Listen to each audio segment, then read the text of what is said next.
మిత్రులారా అందరికీ నమస్తే. ఉమ్మడి ఖమ్మం జిల్లా, ఉమ్మడి నల్గొండ జిల్లా, ఉమ్మడి వరంగల్ జిల్లాకు సంబంధించి ఉపాధ్యాయ ఎమ్మెల్సీ ఎన్నికలు జరుగుతూ ఉన్నాయి. ఈ క్రమంలో బీసీ అభ్యర్థులను గెలిపించండి అని చెప్పేసి ఈ సందర్భంలో మీ అందరి దృష్టికి తీసుకొచ్చే ప్రయత్నం చేస్తాను. ఎమ్మెల్సీ ఎన్నికలు పుట్టిన దగ్గర నుంచి 5 కులాలు, ఆ 10 కులాలు మాత్రమే అదేదో పేటెంట్ రైట్స్ లాగా మనం చూస్తూ ఉన్నాం. సో బహుజనులు ఏదైతున్నారు, ఎవరి వాటా వాళ్ళకు పోవాల్సింది, దాన్ని ఎవరు కాదంటారు. కానీ ఈ ఎన్నికలు, ఎమ్మెల్సీ ఎన్నికలు ఆంధ్రాలో కానీ తెలంగాణలో ప్రధానంగా చదువుకున్న బీసీ, ఎస్సీ, ఎస్టీ, మైనారిటీలు, బీసీలు కానీ అటు బహుజనులకు కానీ అందకుండా 5-10 కులాలే నూకపోతున్నాయి. ఇది అంత కరెక్ట్ కాదు. 2025లో జరిగేటువంటి ఈ ఖమ్మం, నల్గొండ, వరంగల్ ఉపాధ్యాయ ఎమ్మెల్సీ నియోజకవర్గాలకు సంబంధించి ఏదైతే ఉన్నదో వాటికి సంబంధించినటువంటి ఎమ్మెల్సీ ఎన్నికల్లో బీసీ అభ్యర్థుల్ని, బహుజన అభ్యర్థుల్ని బీసీ ఓట్లు వేసుకోవాలి. బీసీలే ఓట్లు వేసుకొని గెలిపించుకోవాలి. ముఖ్యంగా రెడ్డి సమాజ వర్గానికి సంబంధించి ప్రధానమైనటువంటి పార్టీలన్నీ కూడా రెడ్డి అభ్యర్థులకి ఇచ్చినట్టుగా మనకు కనపడతా ఉంది. ముఖ్యంగా వాళ్ళని చూసినప్పుడు 2000 మంది కూడా లేనటువంటి వాళ్ళు 4 ప్రధానమైనటువంటి పార్టీలు రెడ్డి అభ్యర్థులు నిలబెట్టినటువంటి సందర్భాన్ని మనం చూస్తూ ఉన్నాం. ఇంకో రెండో వైపుగా మనం చూసినప్పుడు సుమారుగా 20,000కు పైగా, అంటే 100కి 80% ఉన్నటువంటి ఓట్లు బీసీలే ఉన్నాయి. వీళ్ళు వేసుకుంటే వీళ్ళ అభ్యర్థిని గెలిపించుకునే ఆస్కారం ఉంటుంది. సో ఎవరు గెలిచినా ఏముంది అనుకుంటారు, కానీ అట్టడుగు వర్గాల నుంచి వెళ్ళినటువంటి వాళ్ళు, ఆ జాతుల్లో పుట్టి వెళ్ళినటువంటి వాళ్ళకి ఆ సాధక బాధకాలు తెలుస్తాయి. ఒకసారి కాకపోయినా ఒకసారి చేస్తాడు. నా బోటోడు నేను పనిచేస్తున్న వేదికల్లో పనిచేసేటువంటి వాళ్ళు ఎవరైతే ఉన్నారో వాళ్ళు ఖచ్చితంగా ఒరి దగ్గర పెట్టుకుని పనిచేస్తారు.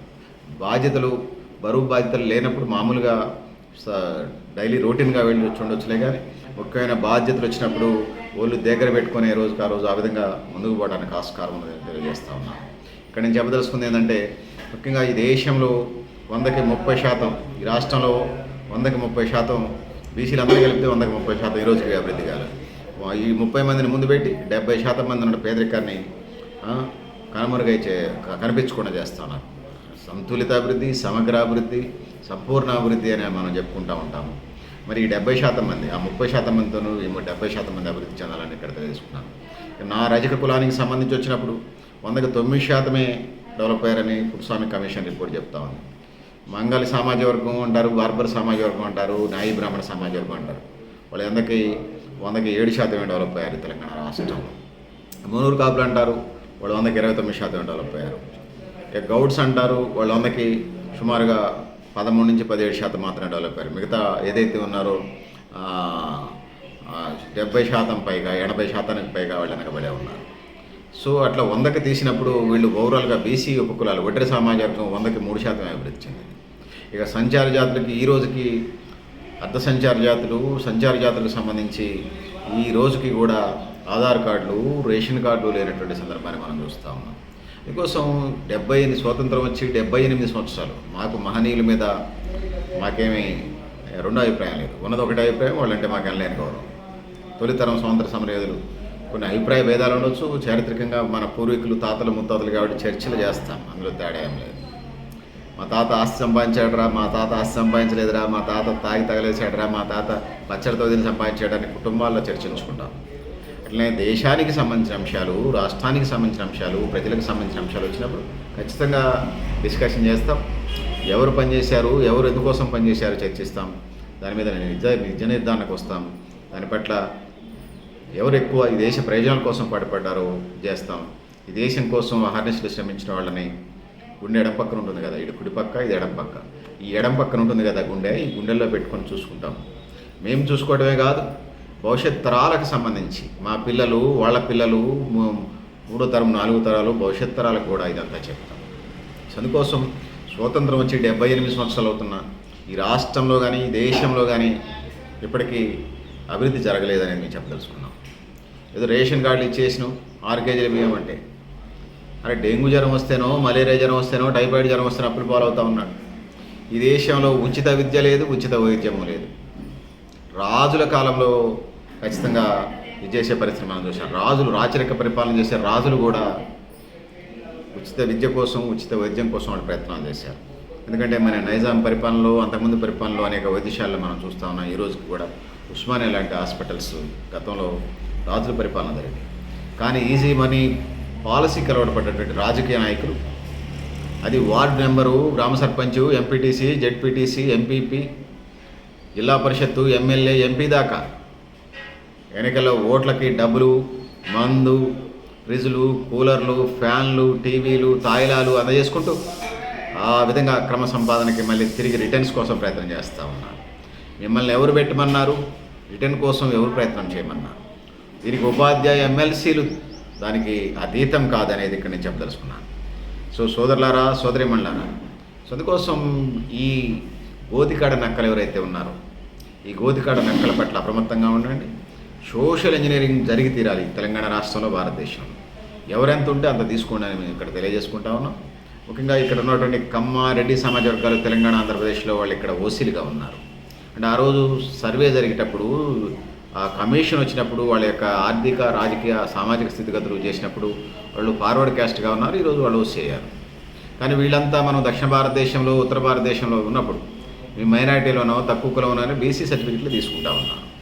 సో అందుకోసం ఇక్కడున్న కమ్మవారికి, రెడ్డివారికి మేము వ్యతిరేకంగా అనిపించినా దేశవ్యాప్తంగా ఉన్నటువంటి కమ్మ, రెడ్డి, ఇతర వర్గాలు ఏదైతే వాళ్ళందరికీ మన దగ్గర వాళ్ళు అట్లా చెప్పాల్సి వస్తే ఓసీ జనాభా తక్కువ ఉంటుంది. అందులో ఉన్నటువంటి అట్టడుగు వర్గాలు ఎవరైతే ఉన్నారో, పేదరికంలో మగ్గేటువంటి వాళ్ళ కడుపులో పుట్టిన బిడ్డల్లాగా, కడుపులో పిల్లల్లాగా సాదుకోవాల్సిన అవసరం ఉన్నది. ఇది భవిష్యత్తులో జరుగుతుంది.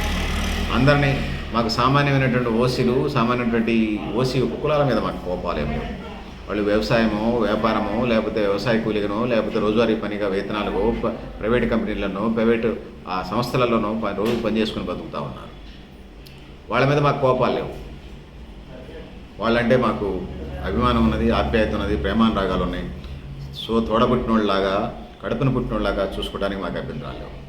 మాకున్నదల్లా రాజ్యాధికారం పేరుతోని మమ్మల్ని అణిచివేస్తున్నటువంటి, మమ్మల్ని తొక్కేస్తున్నటువంటి, మమ్మల్ని వేధిస్తున్నటువంటి, మమ్మల్ని, మా జాతుల్ని ఇబ్బందులు కలిగజేస్తున్నటువంటి కొద్దిమంది, పురికిడి మంది ఆ వ్యక్తుల మధ్య, ఆ వ్యక్తులకి, కొన్ని సంస్థలకు ప్రాతినిధ్యం ఇస్తున్నటువంటి ఆ వ్యక్తులతోనే మాకున్న సమస్య.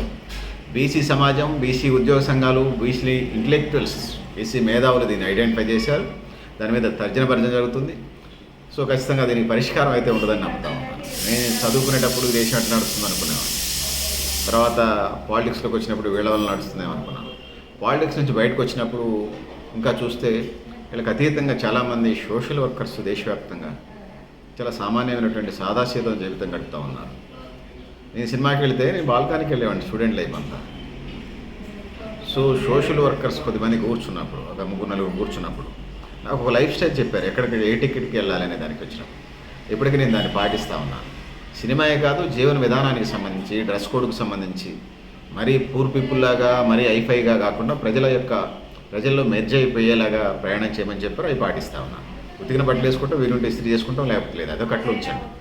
సో ఆ విధంగా ప్రజల్లోకి వెళ్ళే ప్రయత్నం చేయమని ట్రై చేస్తూ ఉన్నాం. సో ఉపాధ్యాయ ఎమ్మెల్సీ ఎన్నికల్లో, అన్ని ఎన్నికల్లాగానే ఉపాధ్యాయ ఎమ్మెల్సీ ఎన్నికల్లో, ఎమ్మెల్యే, ఎంపీ ఎన్నికల్లో ఇట్లా తాయిలాలు ఉన్నాయి. ఇప్పుడు గ్రాడ్యుయేట్ ఎమ్మెల్సీ ఎన్నికల్లో కానీ అప్పుడు కోట్ల రూపాయలు జరిగినాయి.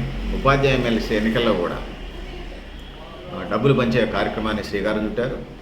సో అందరూ కాదు, నేను ఉపాధ్యాయులు అందరిని అట్లాంటిలా, ఎందుకంటే చాలా కమిటెడ్గా పిల్లలకి, గ్రామీణ ప్రాంత పిల్లలకి, ముఖ్యంగా ఆదివాసీ పిల్లలకి, ముఖ్యంగా ప్రభుత్వ ఉపాధ్యాయులు వాళ్ళ జీవితాలను పణంగా పెట్టి, కుటుంబాలకు కూడా దూరంగా ఉండి, సొంత కడుపును పుట్టిన పిల్లల కంటే వాళ్ళ స్కూల్కి వచ్చే పిల్లల్ని కడుపులో పెట్టుకొని చూసుకునేటువంటి వాళ్ళని నేను చూస్తూ ఉన్నాను. సో అందుకోసం అందరిని అట్లా కొద్దిమంది ఈజీ మనీకి అలవాటు పడినాడు. నేను ఇంకొకటి ఉపాధ్యాయ ఎన్నికలకు సంబంధించి వచ్చినప్పుడు మళ్ళీ ఇంకొకటి నేను చెప్పదలుచుకున్నాను. అదేంటంటే, ఒక భార్యాభర్తలు, భార్య స్కూల్ అసిస్టెంట్ ₹1,00,000 పైగా శాలరీ వస్తుంది, భర్త కూడా స్కూల్ అసిస్టెంట్ హెడ్ మాస్టరు, తనకి ₹1,00,000 పైగా శాలరీ వస్తుంది. అంటే సుమారుగా ₹2,00,000 ఆ భార్యాభర్తలకు శాలరీ వస్తుంది. ఎన్నికల్లో డబ్బులు ఇస్తారంటే లాస్ట్ ఎలక్షన్స్లో అర్ధరాత్రి 1 గంట దాకా కూర్చున్నారంటండి. సరే 3,000, 6,000, వీళ్ళకి 2,00,000 వస్తాయి నెలకి. ఏమైతే చెప్తారు వీళ్ళ పిల్లలకి? ఎడిపోతుంది ఈజీ మనీ. ఏం నేర్పుతుంది? అబ్రహం లింకన్ చెప్పింది ఇదేనా? ప్రజలు తమ కొరకు తాము ఏర్పరచుకొని తాము నడుపుకునేదే నిజమైన ప్రజాస్వామ్యం అన్నాడు Abraham Lincoln. By the people, for the people, and the people. So అంతంత చదువుకొని అంతంత ఉన్నత విద్యావంతులై ఓటర్లకి డబ్బులు ఇచ్చే దగ్గరికి వెళ్ళి మీరు తీసుకొచ్చి, సామాన్య కూలీ అంటే రోజువారీ కూలీ, పాపం దినసరి కూలీ, తనకు అవగాహన లేదు, తను ఏదో డబ్బు తీసుకున్నాడంటే ఏమోలని ఎక్స్క్యూజ్ చేయొచ్చు, తెలిసి తెలియదు అనుకోవచ్చు. మీరు ఉన్నత విద్యావంతులు, సమాజ నిర్మాణంలో మీరు బాధ్యతయుతమైనటువంటి పౌరులు. టీచర్స్ చెప్తే చాలామంది సమాజంలో వాళ్ళు చెప్తే వింటుంటారు, చాలా సలహాలు, సూచనలు. మీరు టీచర్లా గురువులా అంటే మీరు టీచర్లే, గురువులు ఎప్పటికీ కాలేరు అనేది చెప్పగలను. మీ సైడ్ బిజినెస్లు, రియల్ ఎస్టేట్ వ్యాపారాలు, బిజినెస్లు, గిరిగిర్లు, వడ్డీ వ్యాపారాలు, వ్యవసాయాలు చేసుకోండి. దాన్ని కూడా అంటలా. సరే, గవర్నమెంట్కి సంబంధించి మీ మీద ఏదో నిఘా ఉంది, అది చేశారు, అది వదిలేయండి, దాన్ని నేను కాదని అంటలా. ఉపాధ్యాయ వృత్తిని బట్టి ఇతర వ్యవసాయం వాళ్ళు చేసుకోండి, దానికి అభ్యంతరం లేదు. ఇదేంది ఈ డబ్బులు నూపిడి వ్యవహారం ఏంది? ఓటుకు నోటు తీసుకోవడం ఏంది? సమాజ నిర్మాతలు కదా మీరు, సోషల్ ఇంజనీరింగ్ చేసినటువంటి వాళ్ళు కదా. సో అందుకోసం సోదరులారా, సోదరిమణులారా, ఈ ఉపాధ్యాయ ఎన్నికలకు సంబంధించి ఓసీ అంటే భారతదేశ సమాజమే కులాలు లేవనటం పొరపాటు. 5,000 నుంచి 7,000 కులాలు ఉన్నాయి. ఈ 5,000 నుంచి 7,000 కులాల్లో భారతీయ సమాజంలో దాన్ని భారత రాజ్యాంగం అనండి, లేకపోతే రాజ్యాంగ పరిషత్ అనండి, అనేక మంది పెద్దలు కలిసి దాన్ని ఓసీ, బీసీ, ఎస్సీ, ఎస్టీ చేశారు. ఈ రాజ్యాంగానికి సంబంధించి 1909 చట్టం, 1919 చట్టం, 1935 చట్టం ఆధారంగా భారత రాజ్యాంగాన్ని రాయటం జరిగింది. దీనితో పాటు అనేక దేశాల నుంచి ఆర్థిక సూత్రాలు, ప్రాథమిక హక్కులు, ఆస్తి హక్కులు, ఇంకా అనేక రకాలైనటువంటి వాటిని వివిధ దేశాలు, ఐర్లాండ్ నుంచి, లేకపోతే ఆస్ట్రేలియా నుంచి, కెనడా నుంచి, అమెరికా నుంచి, ఇంగ్లాండ్ నుంచి పార్లమెంటరీ వ్యవస్థ, ఇంకా మేజర్గా ఇంగ్లాండ్కు సంబంధించిన అంశాలు, మన పార్లమెంటరీ విధానం ఇంగ్లాండ్ విధానాలకు పోలి ఉంటుంది. ఇట్లా అనేక అంశాలను తీసుకొని పార్లమెంటులో రాయడం జరిగింది. సో ఈ దేశానికి సంబంధించి అంబేద్కర్ అంటాడు, నేను రాజ్యాంగాన్ని మీకు ఇస్తున్నాను, రాజ్యాంగం తనప్పుడు ఓటు హక్కును కూడా ఇస్తూ ఉన్నాను, మీ ఓటు నమ్ముకొని బానిస అవుతారా, మీ ఓటును మీరు వేసుకొని రాజు అవుతారా అని అంబేద్కర్ అంటాడు. సో అందుకోసమే గ్రాడ్యుయేట్ ఇది ఉపాధ్యాయ ఎమ్మెల్సీ ఖమ్మం, వరంగల్, నల్గొండ ఎన్నికలకు సంబంధించి ఎన్నికల్లో బీసీ అభ్యర్థిని గెలిపించండి. తద్వారా బీసీల హక్కులకి, ఇది కేవలం ఉపాధ్యాయ ఎమ్మెల్సీ ఎన్నికలకు సంబంధించింది కాదు, బీసీ సమాజానికి సంబంధించింది. సో బీసీ వర్గాలతో మాట్లాడుతూ వస్తున్నప్పుడు వాళ్ళు రెడ్డి సమాజం మీద కోపంగా కనిపిస్తూ ఉన్నారు. రెడ్ల దగ్గరకు వచ్చినప్పుడు బీసీల మీద వీళ్ళ మీద కోపంగా ఉన్నారు. సో నిజమైనటువంటి కోపం ఎవరిది అనేది దానికి వచ్చినప్పుడు బీసీలకు అన్యాయం జరుగుతుంది కాబట్టి కోపం బీసీలకు ఉన్నది. సో స్వతంత్రం వచ్చిన దగ్గర నుంచి 78 సంవత్సరాలు కొన్ని కులాలకి, 5-10 కులాలకే, అటు ఆంధ్రప్రదేశ్లో కానీ ఇటు తెలంగాణలో కానీ ఎమ్మెల్సీ ఎన్నికలకు సంబంధించి అది ఉన్నది. కొన్ని కులాలే కొట్టుకుపోతున్న 5-10 కులాలు, బీసీలకి, బహుజనులకి ఆట రావాలి, గెలవాలి వేసినట్టు అవసరం ఉందనేది ఇక్కడ ఈ సందర్భంగా తెలియజేస్తున్నాను. సో పెద్దలారా, మిత్రులారా, మీరు కూడా మీ అభిప్రాయాలు కామెంట్ బాక్స్లో నేను తెలియజేస్తూ, నేను గరిడేపల్లి సత్యనారాయణ, న్యూ లక్ష్య ఆర్గనైజేషన్. ఇంకొకటి, ఒక బీసీ సామాజిక వర్గతను పిఆర్టీ ఆర్గనైజేషన్ పెట్టాడు. దాని తర్వాత ఏం జరిగినది? 33 జిల్లాలు ఉంటే 26 జిల్లాలో ఒకే సామాజిక వర్గం వాళ్ళు ఉంటారు, ఇంకో 3 ఓసీలో వాళ్ళు ఉంటారు. అంటే 33 జిల్లాలో 28-29 జిల్లాల పైగా ఓసీలే ఉంటారు. మరి బీసీ, ఎస్సీ, ఎస్టీ మైనారిటీలు ఎవరైతే ఉన్నారో మరి వాళ్ళ సంగతి ఏంటి? మీ వాటా మీరు తీసుకోండి, మా వాటా మాకేంటి అని తెలియజేస్తూ, పెద్దలారా, మిత్రులారా, మీరు కూడా మీ అభిప్రాయాలు కామెంట్ బాక్స్లో నేను తెలియజేస్తూ, నేను గరిడేపల్లి సత్యనారాయణ, న్యూ లక్ష్య ఆర్గనైజేషన్.